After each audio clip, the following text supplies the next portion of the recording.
something else first and then go to your announcement. That's cool. Sure. So I have two announcements, I guess. One of them is a friend of mine is actually looking to make a Facebook application for a high school. So whatever developer wants, to get paid for that, catch me later. That's the first announcement. The second one is that Sudha, Walid, and a couple of other guys like Max are coming together, and we're doing Open Social Weekend apps. What does this mean is that you'll be able to come on Friday with an idea at the Googleplex and pitch it.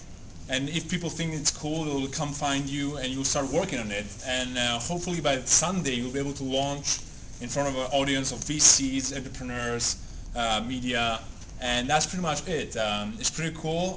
There's still early bird prices happening. It's $10 if you put the code in. We've done it before with Facebook apps, so we know it works. And we'll be glad if you join us. If you go to opensocial.weekendapps.com, you can check it out. Cheers.